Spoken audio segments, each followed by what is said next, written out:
Hi, I'm Brice Hancock. I'm here with Jolene Park. This is Mile High Recovery Chat. Did you get it shared, Jolene? I didn't. Okay, go ahead and share it. So Jolene is a gray area drinking expert, and she's going to explain to us what that is. And she does, like, I don't know, a TEDx speaker, which is, I think TEDx thing is ideas that people need to know about or something like that, right? And quite an accomplishment. And so, welcome, Jolene. Thank you. Well, This is fun. This is a fun, like I was saying, it's a fun platform that haven't been a part of. So thanks for having me. You're welcome. So, as you probably know, and like I tell everybody, I don't interview the guests before the show. I don't check out their story. I did look a little bit. You have a website. You're actually a coach in gray area drinking. Is it a term you came up with? A little bit of both. So there's data on this. It's the American Dietetic Association, American Guidelines for Nutrition in 2010 started looking at, the intake of what we're ingesting food and liquid wise, water, but they said, we've also got to look at alcohol here. And so they started publishing some papers. You can find them on PubMed. Where they termed it the gray area of drinking. So it wasn't people who were going to treatment, but they were drinking alcohol. And from a nutrition standpoint, saying if we're going to, look at food and calorie intake around disease prevention and optimal health, we can't ignore alcohol. So there is data on it. It's in the medical literature. I took that, when I quit drinking. I am a nutritionist. So in 2014, that term, and then did some podcasting myself with my co-host Aidan Donnelly-Rowley. She had written about the gray area of, she identified there as well. And together we did a podcast for a couple of years. I did a TED Talk about it, and have put my whole coaching practice around it. So together, she and I put voices out very publicly about gray area drinking, but we didn't hashtag it on Instagram and create it. It's in the medical literature. Okay, cool. And I am abstinent, as you know, and I believe you are too, correct? Correct. Okay. And so I got sober at AA, and but I'm a very open-minded AA kind of guy. Like I believe my 12th step is to be open-minded to other pathways. And for me, it's not, I look at it like this. Like if you go through life with one tool, like if it's a hammer, everything looks like a nail. You know what I mean? And like, I know the hardcore AA fundamentalists. Do they ever give you a hard time? Do you? I run a little kind of different path. I don't come across the hardcore fundamentalists that much. I'm so inundated in this alcohol-free online community of gray area drinkers where there's so many people that resonate. So those are the conversations I'm having. But okay. I love this conversation about there's all these different paths. So right, there are, and you're right. And it's not, for me, it's not even like AA is like, it's about abstinence. And if you relapse, you got to start over, right? And there's like some shame involved in that and some embarrassment involved in that. But I don't believe in that. I believe, like you can ask a million people. Like if you ask a harm reduction person, like if you stop shooting heroin and you do, I don't know, snort heroin, or you just smoke weed, or you just drink, that's a good thing. And I agree with that, right? I had reached a point where I was dying. But the vast majority of people don't drink like that. And you're going to explain what a gray area drinker is. Well, and I speak to that, that exact definition of historically, traditionally, there's been these two extreme categories, that extreme crash and burn, rock bottom, end stage.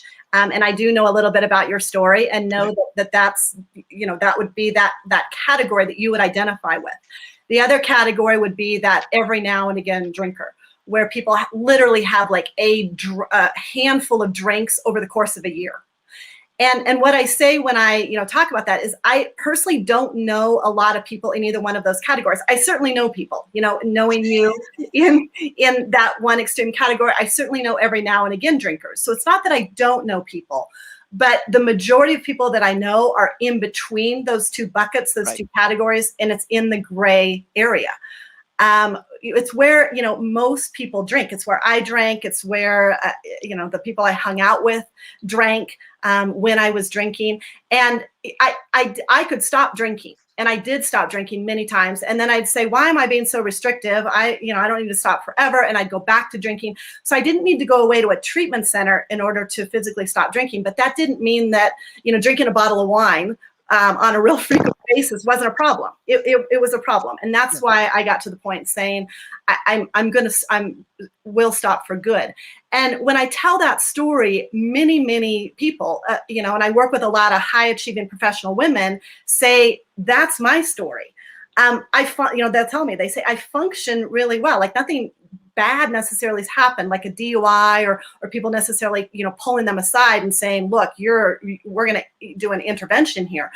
But they're drinking too much, and they know they're drinking too much, and they're waking up at 3 a.m. with the night sweats and the nausea and, you know, the whole thing, vowing to themselves silently saying, I'm not going to drink like that again. And often 12 hours later, they're drinking like that again. So that story, you know, many identify with that story, but they don't necessarily personally identify with our traditional labels of addict, alcoholic, you know, in recovery, relapse, those types of things. Yeah. Okay. So, you know, in the big book talks about it. It has like 4 different kinds of drinkers. I don't know if you know this. There's like a light, moderate, heavy drinker, and then a real alcoholic. And a heavy drinker is somebody that with like what you're talking about, serious consequences can stop, or with like serious, like I don't know, like an awake, like they come like what do they call it when they just can stop, right? With enough consequences or enough willpower. Spontaneous sobriety. Right. I couldn't stop. And that's like, so for me to like continue to like have a good life, I have to believe that if I drink again, I'll be back out. I just have to go through life like that. And it works for me. Right. But so what I'm saying is that like even AA acknowledges that only real alcoholics need to do the 12-step program, which, you know, indicates there's a lot of other kinds of drinkers. And what I found is that when I stopped drinking, I felt worse. What was your experience like when you stopped drinking? Did you feel better right away? Well, you know, this is my work where I put in the biochemical, the nutritional, the somatic resources for the body to regulate. And so I pieced that together with my background in nutrition, knowing what I know, and it helped significantly because I know that I have low GABA.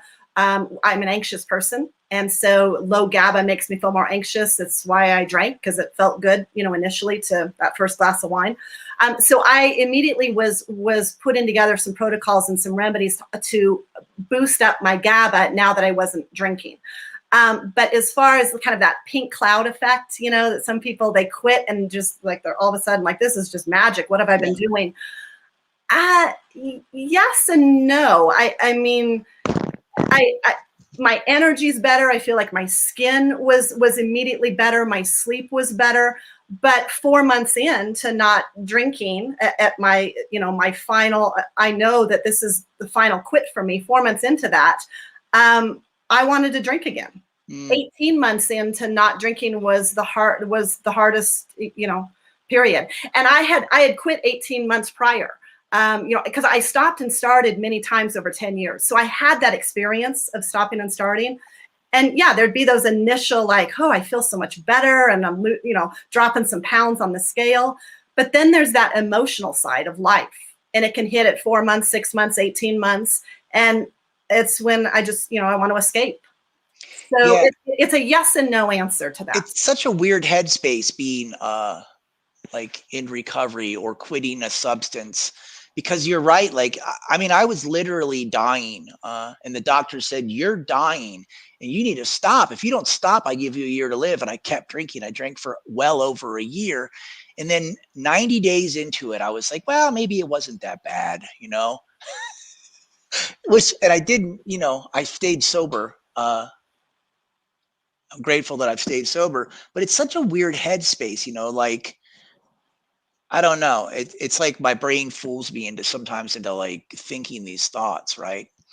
And so Well, what I meant, what's I that? call that drinking amnesia. I've written about that Okay. quite a bit. And I think everybody, wherever they are on the spectrum, whether it's that, like you say, you know, that extreme case that you've lived through, and even more moderate, farther on the other end of the spectrum, quit drinking. There's this resolute motivation. I'm going to do this. Hey, I feel great, you know, talking, you know, a month or two in, and then it's that, what am I doing? Wherever you are on the spectrum, and saying, I can drink, I can have a glass or two. That's drinking amnesia, and I think everybody on the spectrum goes through Yeah. that. Why should I deprive myself of things I enjoy, right? So what do you think? Like, do you think if you had a drink again that like you would like kind of like fall back into it? Absolutely. Okay. Absolutely. Yeah. So it's similar. I don't think we're that different. I just think that I used the 12-step program to get sober and you've discovered something else. Now GABA is like you can take that as a supplement, correct? Correct. Okay. You can. And there's other herbs and supplements that also boost GABA, but you can take the straight amino acid GABA for support. I took it. There was this thing called the Sinclair method, and I think it's what is that? Naltrexone. Mm-hmm. Okay, and I tried that. I drank right through it, but it suggested GABA when you have a craving. So like a big thing of like what we do is the community, the fellowship, a group of people that you know belonging and connection. Do you find that that's valuable? Absolutely. And so the online alcohol-free community is thriving. There's tens of thousands of people in Facebook groups and on Instagram, and part of alcohol-free communities and coaching groups, and there's different groups that come together in person that aren't necessarily AA focused, Mhm. but people aren't drinking, and so it's under that umbrella. So community is incredibly powerful, and I always look at things from the nervous system side, the physiology side. So whatever people choose, it could be a meditation group or a 12-step group, or the more of a Buddhist recovery support, a knitting group. Like, I don't care what it is. Yeah. But when I'm a knitter, but when Okay. 2 or more people are gathered, and we can see, eye-to-eye contact, we can hear the vocal tone. It's the mirror neurons go off, and our nervous systems start to sync up and regulate with the other nervous system. So it's incredibly healing from a nervous system regulation standpoint to be heard, to have other human beings circled around you, literally, and they're not talking, but they're hearing you. And witnessing that. And then then that mirror neuron, that you can give when others are speaking, and it's healing. It calms the amygdala. So that's how I look at community support.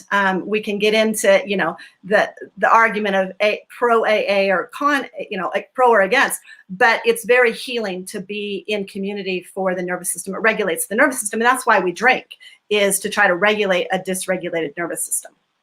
Yeah. And I'm not really a big, I don't know, I'm not interested in that argument.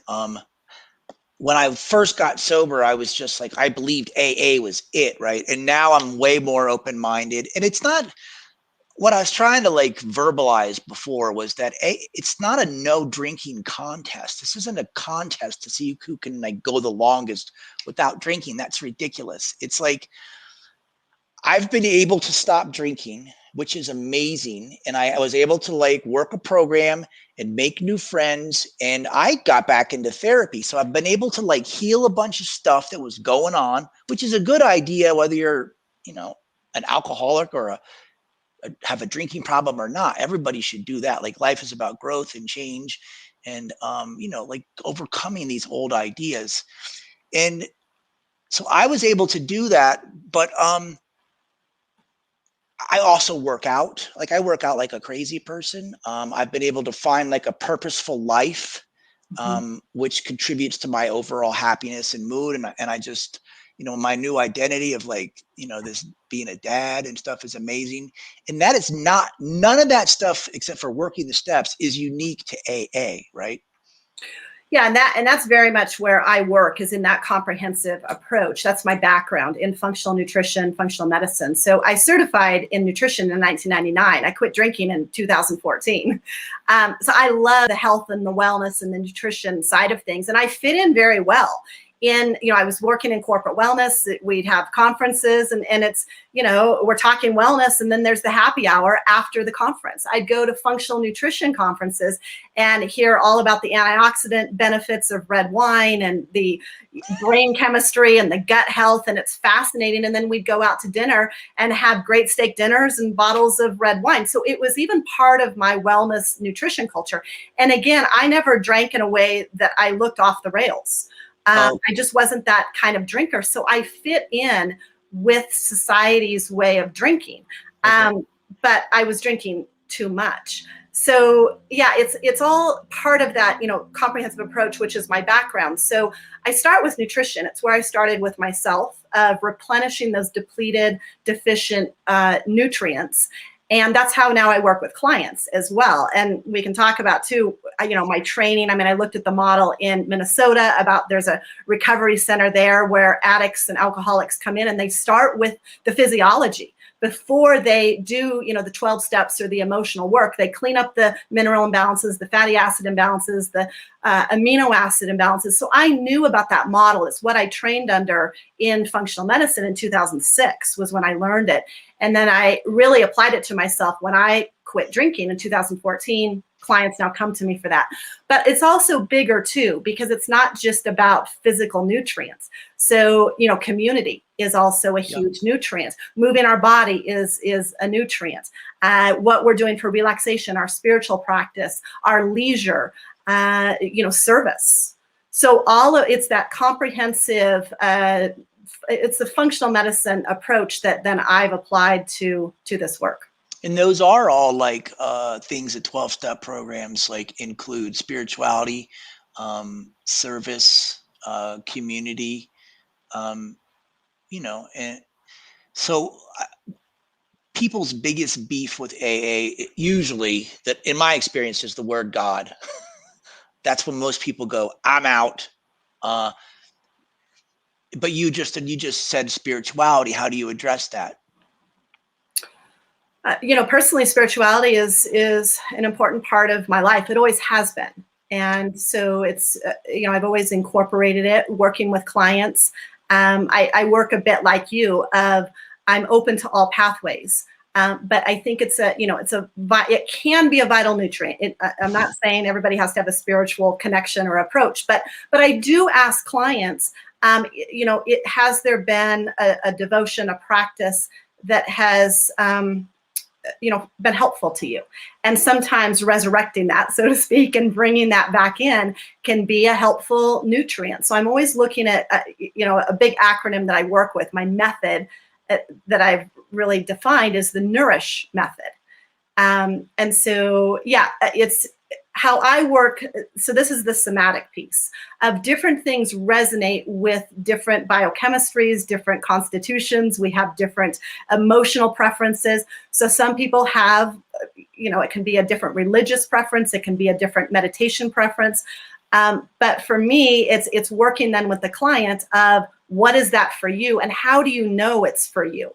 So what happens? Does your brain, that whirling, ruminating brain start to slow down a little bit when you sit in your devotional practice, or when you eat certain foods, or when you move your body in a certain way? And for some people, the answer is yes. They notice a huge shift in their energy, their mood, their thinking. For others, they may, try the same practice and say, I didn't notice anything one way or the other. And others can do the same practice and say, I hated that. That agitated me. So for me, it's not that it's a good or bad practice. It's about, this is great data for your biochemistry and your individual constitution. And let's either enhance that and kind of continue with that thread and add more in, along that line, or that's good data that's not for you. Let's look at a different kind of pathway, so to speak. Yeah. Okay. And so I like to meditate and the truth is I didn't really even have a spiritual program till I was about 2 years sober, and I hit like this nether bottom. and I was looking for something else. And that's when I started to really meditate heavily. And so I get that like peace and serenity, and I can wake up and kind of get grounded. Instead of, because like I wake up and I'm immediately thinking about whatever problems from the day before, what I got to do this day, and it's not helpful, right? So do you run into people? Because I own a treatment center, and it's very frustrating when somebody says they want to stop, and they just continue to drink, or they continue to use. Do you have clients that do that? Well, so, in the gray area, how I define it, and I'm very clear with this, with clients from a liability professional scope of practice. So I'm not an addiction therapist. I don't want to be. I'm not working in the quit acute stage. And so I'm very clear on my, coaching offerings. And when I talk with potential clients, that if you can't stop drinking, I'm not the coach for you. So gray area drinkers have the physical capacity and ability to stop drinking. If you've moved to a place where you don't have that physical capacity, I'm not the support service. There are many support services for that. Now, once you've stopped drinking, I'm happy to work with you, because then that's the work that I do. There's lots to replenish, repair, and rebuild months and years, past drinking and putting substances in our body. There's a lot to regulate within the nervous system, the biochemistry, the emotions. But in that acute phase, and I'm just really upfront with it, of, if somebody can't stop drinking, and I don't dance around referring people to treatments. I think that's really smart. Yeah. I think that's really smart, because, as you know, a lot of people die from, this illness. I don't know how you refer to it. We call it a disease or an illness. How do you refer to it? Or do you do that? And again, so here's the thing with the gray area drinking. Many people are drawn to it. It's a bit of an invitation, because they have, I'm just going to be blunt, they have been turned off, gray area drinkers, by words like illness, disease, addict, sober, recovery, those words. Be blunt. I want you to be blunt. So the term then gray area has been a bit of, there's now a seat at the table for millions of people who, they say, I don't identify as an alcoholic. Now, that's not me or them letting them off the hook. But, they don't have a drinking problem. There is no safe or recommended, intake level of alcohol. I'm not saying everybody shouldn't drink. It's not that I'm not a prohibitionist at all. But when you're drinking, you're on the spectrum. And then it becomes very self-defined of how you want to, label yourself. And it's gray area drinking is also a very silent internal thing. And, many gray area drinkers are waking up at 3 a.m, berating themselves, feeling totally nauseous, sick, that dry mouth, saying, I didn't want to drink that much at 5 o'clock, that night before. And I did. Here I am, sick at 3 a.m. I'm resolving, I'm never going to do this again. 5 o'clock the next night, they do it again. So it's a very often silent struggle where they are struggling, but they're not talking about it. But and to call themselves an alcoholic, they'll say, I'm not comfortable. They just, it's not their and they also often resist 12-step. I'm very on the neutral with 12-step. Okay. But what gray area drinking has done is it's opened the door for people who are struggling with alcohol. Just because they're not in that end stage rock bottom doesn't mean a struggle's not there. So gray area then has opened that up. And I totally went off, and I don't know. No, not at all. You're just like, no, it's fine. And it's like, the thing is this, it's like, I was the same way. I was resistant to 12-step. I hated it. Until I got to a point where I was ready to accept that I didn't have any success in it, right? But I also believe that had I tried to quit earlier in my life, I might have had some success without having to do AA. That's how I feel. There was nothing else that was going to help me. I went to a psych hospital, and then I did outpatient treatment, and just stayed in AA. But I think it's like a wonderful thing, and you're helping so many people. And it's like you said, now they have a seat at the table.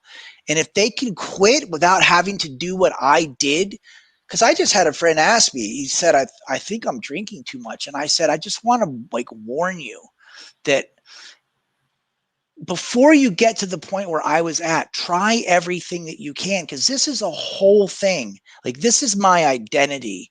And, you know, maybe you don't have to do that. Like, do you know what I mean? It was your drinking identity or your sober identity? Being this person in a recovery guy, a guy in recovery, a guy that has to be abstinent no matter what. It's the most important thing that I do every day. It's a whole thing. And I wanted him to be clear before he came down the path I went down, that he tried everything that he could. Something like what you offer is amazing. Thank you. Well, what if he could stop without having to, you know, go to meetings in church basements and all these things? Yeah, you know, I want to be really clear on this. I have recommended many clients that I've worked with, you know, to check out a 12-step meeting at times for that community support. That there's a holding, there's a containment that can be very helpful in those early days. And again, a lot of gray area drinkers will resist it. But I also know many gray area drinkers and many colleagues who the 12-step program is very much part of their whole toolbox. And I admire them so much, and they have so much wisdom. And so I don't see it as kind of an either or, like gray area drinkers don't go to AA, and then, you know, the alcoholics go to AA. I don't see it that way. From a community perspective, I'm always working on that comprehensive approach. And if community is needed, if relationships are needed, if that, you know, being with like minds who you can hear your story and others can hear your, you know, back and forth with the stories. I think that, so like I said, I'm neutral with it. So it's not because you're a gray area drinker, you don't go to AA. For me, we throw the kitchen sink. It's the comprehensive approach, and it resonates with some, it doesn't resonate with others. Kind of like try everything you can until you find something that works. My friend. Yeah, we need community. So if it's not a 12-step recovery community, I want my clients to have some sort of community. Like it's not like I don't go, you know, that they or you got it, because there's that isolation for wherever you are on the spectrum that is problematic. Yeah, it kills people like me. Isolation does. And so my friend, this isn't even just, you know, an alcohol thing. This is a humanity thing. So certainly. Even people who are listening who are just like, alcohol's not my thing, like, oh, they need community. Yeah. Humans need community. And so I really, you know, this thing about like, nobody's to be separated from the herd. So it's not about, you know, these people are in this box and then I'm in this box, or vice versa. I don't like boxes. Okay. We're all human. We all have a nervous system. There's vital nutrients that we need that go way beyond food. And so it's for me, it's not a shame thing that we need certain nutrients. I look at it as we need to add things in, and I take a very empowered approach that it doesn't have to be kind of this old school shame. There's something wrong with you because you need something. We all need something. Everybody, whether they struggle with alcohol or not, they struggle with something else. It's sugar, it's scrolling the internet, it's, you know, whatever. Right. No. And I completely agree with you. I just had Kevin Peterson on, and he's a family therapist. And he said, I don't care who you are. Everybody has stuff. Everybody has stuff to work on, and everybody needs to work on that stuff. And, you know, I don't know. I just think it's just really interesting what you're doing. And another friend of mine, Marty Ryan, said that try everything. He says, try everything. He's a 12-step guy, but he's a therapist as well. And he wants people to try everything. And I just believe whatever works, whatever gives you the most high quality life and the most happiness and joy and connection, that's the thing that you do. Right. Well, and you know, my work is, I love physiology. It will forever interest me and fascinate me. It always has, and it always will. And so that's what I'm incorporating in. And I find so much with my clients and the coaches and practitioners that I train, they're equally fascinated. And it's a different frame than from there's something wrong with you, you're in this box and you can't handle this. when it's in the reframe of, when you do this, your brain does this, and the body is responding to the environment, and the gut microbiome, it's just the way the body works. Like, of course you feel anxious. Mm-hmm. And so I'm always kind of speaking in those terms, and then people are like, that's really interesting. That makes so much sense. It's not that something's wrong with me. It's just that my body got depleted. We all get depleted. Again, there's nobody that's getting away with this. So, but when we understand when and how depletions happen and deficiencies happen, and how to replenish and refuel that, instead of being like there's something wrong with you because you got depleted. No, like, that's what we've worn that song out long ago. Sure. Now it's, oh, how fascinating that, you know, you crave this, or that you're drawn to this. Let's look at, you know, where your mineral balance is right now. Mm-hmm. Your, you know, or your fight, flight, freeze mechanism. If your flee response is stuck in the on switch, so it's like the gas pedal is just constantly on. That doesn't feel good, to just constantly be revving the engine. And it also doesn't feel good when the brakes are constantly on and you can't move, and that immobilized feeling. And so this is the polyvagal stuff that, I mean, directly the brain connects with the gut. And so this is the physiological stuff that's happening, that the body goes into these different states and places, and then we're trying to regulate, because it doesn't feel good to always have the gas pedal, it doesn't always feel good to have the brake. So you're doing both. Or doing both. And so alcohol momentarily, or other drugs or sugar or other behaviors momentarily, can feel like it pulls us out of that place, but it actually makes it worse. So that's how I'm working, is from that physiological standpoint. And, you know, and it's like, when we add in these pieces and really understand how these pieces then work specifically on the flee mechanism, the freeze mechanism, you know, the blood sugar, our brain, our amygdala, the animal brain that's in that impulsive, compulsive place. There's so much that we can do, and it's fun, and it's also inspiring, and it's a whole different angle than your self-will run riot and you have character defects and something's wrong with you. Right. Well, it's interesting to look at it through like a different lens, right? Like, I got sober one way, right? And so I have a new pair of glasses. It's not fair for me to take my glasses and give them to somebody else and say, you got to do it this way. There's other ways to get better. Right. And that's the somatic approach. So somatic means body. And, you know, the neuroscience says right now that it's bottom up, not top down. So it's not the top mind or brains. You know, if I said, you know, Brice, just relax, just calm down, like, just get over it, that can actually make it worse. And it does make it worse. If somebody, you know, can make us more agitated and more angry, to just, that doesn't help mentally. But what helps is working with the body. So when the body starts to feel calm, those messages travel up the spinal cord to the brain, and then the brain can start to feel calm. And then it's not such a, oh my gosh, I need to reach outside of myself for a substance to calm my body down first. Because when we drink, it calms the body first. I would always describe it as, it's like warm honey going from my head to my toes. And it's like my muscles relax, my mind would slow down. It's a body response. Right. Yeah. And it was, for me, it was fun to be able to have, you know, a few drinks and unwind until that wasn't working anymore. It works. Initially, yeah. It works. It gives us the effect that we want. We're drinking for an effect. So now we want to work backwards on what can we do to get that effect from other, you know, from kind of the natural pharmacy side. I'm trying to move this sun out of my, I've been in the sun the whole time. All right. Well, we're almost out of time. So grayareadrinkers.com. I think it's worth a shot for like just lots of people. Well, for people who, you know, say they function really well, they don't identify as an alcoholic, but didn't realize that there's another conversation, that, you know, they don't have to keep drinking to an extreme before they can start looking at resources. So you can look at resources at any time.